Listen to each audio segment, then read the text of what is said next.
আজ সকাল থেকে সুমনের দেখা নেই। সেই যে 10:30টার সময় ঘর থেকে কলেজ যাবে বলে বেরিয়েছে, আর বাড়ি ফেরেনি। এদিকে তার মা হন্যে হয়ে ছেলের খোঁজে এপাড়া ওপাড়া করে সারা গ্রামটা চষে ফেলেছে। কোথায় গেল ছেলেটা? কোনো বন্ধুর বাসায় উঠেছে? না, তাও তো হবার নয়, কারণ বন্ধু বলতে তো আমি একা।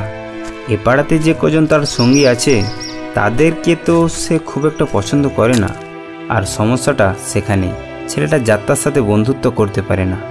তাই কলেজে যদি তাকে একা পেয়ে কোনো বকাটা ছেলের দল পেছনে লাগে, সেটা অবশ্য না হওয়ার কিছু নয়, কারণ সে আজ 4 দিন হলো কলেজে অ্যাডমিশন নিয়েছে। সে আমার থেকে 1 বছরের জুনিয়র। ওর বাড়ি আর আমার বাড়ি মাত্র 2 ঘরের তফাতেই, তাই ছোট থেকেই তার সাথে ওঠা বসা। তবে সে মাঝে স্কুল টাইমটা ছিল তার মামা বাড়িতে, সেখানেই হাই সেকেন্ডারি দিয়ে এখানে এসে ভর্তি হই। তারপর থেকে একসাথে কয়েকদিন কলেজে গিয়েছিলাম, কিন্তু আজ আমি যেতে পারিনি। নিমতলার নাট মন্দিরের কাছে আসতেই শিবুর সাথে দেখা। শিবু, এই শিবু। হ্যাঁ রচিন্দা, বলো। তুই কি সুমনকে দেখেছিস? সুমন?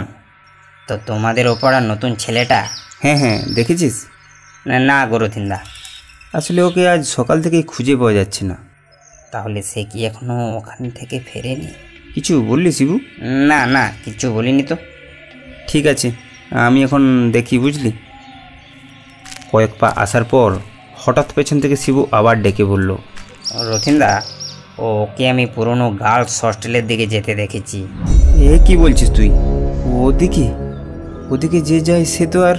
হ্যাঁ, তাই তুমি ওদিকে একা একা যেও না। তাহলে চল না, একবার দেখে আসি। না গো রথিন্দা, আমাকে ওই নাট মন্দিরে যেতে হবে, বন্ধুরা সেখানে অপেক্ষা করছে। এই বলেই শিবু কেটে পড়ল। অগত্যা বন্ধুর টানে আমি একাই সেদিকের রাস্তা ধরলাম। যখন উপস্থলের ফুটবল ময়দানের পথ দিয়ে হেঁটে যাচ্ছি, তখনই পাশ থেকে আকাশ ডেকে বলল, কি রে, একা একা কোথায় চললি? ঠিক তখনই আমার মাথায় একটা বুদ্ধি খেলে গেল। চল একটু ঘুরে আসি। কোথায়? চল না, একটা নতুন জায়গা যাব, চল। আচ্ছা ঠিক আছে, চল। তবে সন্ধ্যার মধ্যে ফিরে আসতে হবে কিন্তু। হ্যাঁ হ্যাঁ, ঠিক আছে। তুই আজ কলেজে এলি না যে? ওই বাড়িতে একটু কাজ ছিল। তুইও তো 4-5 দিন যাসনি। কিছু হয়েছে নাকি? না রে, আমি একটু বাইরে গিয়েছিলাম। আজ 4-5 দিন পর কলেজের কিছু ইম্পর্ট্যান্ট ক্লাস করলাম, তারপর বন্ধুদের সাথে জমিয়ে আড্ডা। তুই এত তাড়াহুড়ো করছিস কেন? আরে কি রে, তুই আমায় কোথায় এনে ফেললি? এতক্ষণ তো খেয়ালই করিনি। রতিন, এখানে কেন এলি? শিগগির চল এখান থেকে। দাঁড়া আকাশ, এই ঘরে কেউ একজন আছে। কে আছে? জানি না, তবে এই জানালা দিয়ে আমি একজনকে দেখলাম। এখানে কেউ থাকতে পারে না। থাকতে পারে, আমার বন্ধু থাকতে পারে, আর আমি তাকে এখান থেকে নিয়েই যাব। এখানে কোনো জীবিত মানুষ থাকতে পারে না রথিন। চল চল বলছি এখান থেকে। এই দরজার আড়ালে কে আছে তা আমি দেখেই যাব। রথিন দাঁড়া, দাঁড়া রথিন, ওদিকে যাস না। দরজা ঠেলা দিতেই আতঙ্কটা বেড়ে উঠল। সেটা ভেতর থেকে বন্ধ। তাহলে কে আছে ভেতরে? জেদ চেপে গেল আমার, তাই দরজার উপর সজোরে ঠেলা দিতেই খুলল বটে। তবে সেটা এই ঘরের নয়, পাশের ঘরের একটি দরজা। এবার সেদিকে এগিয়ে আসতেই আচমকা পেছনের বিকট শব্দে চমকে উঠলাম। দেখলাম এতক্ষণ যে দরজা ধাক্কা দিচ্ছিলাম, সেটি এখন অনায়াসে খসে পড়েছে করিডোরের মেঝেতে। ঠিক সেই মুহূর্তেই কেউ যেন বাথরুমে ঢুকে জলের কল খুলল। রথিন তো পেছনে ওকে কি এমন করে দেওয়ালে চেপে আছে?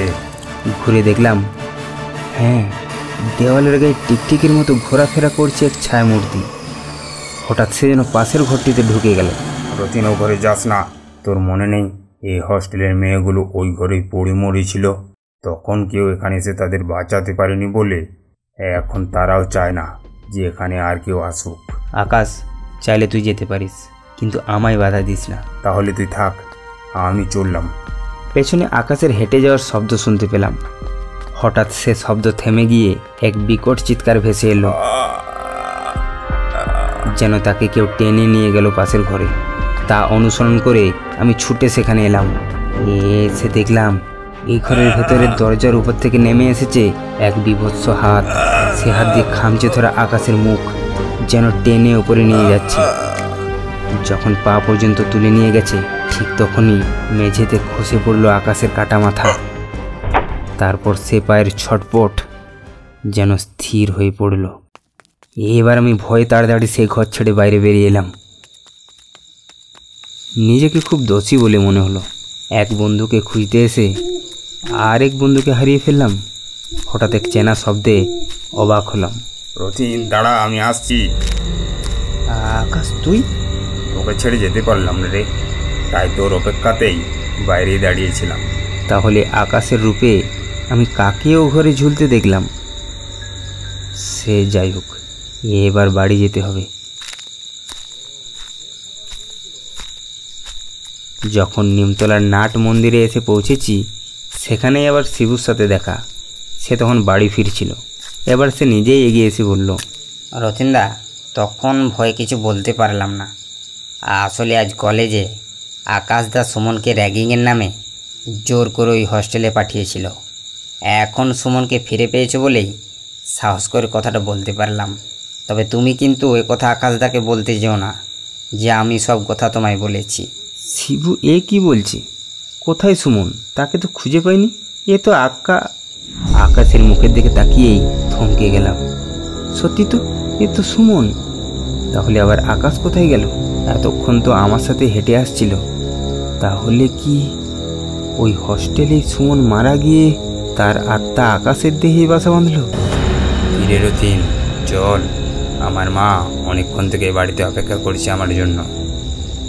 দেখলাম শুধু আকাশের রূপেরই পরিবর্তন হয়নি, এখন তার কণ্ঠ সুমনের সুরে কথা বলছে।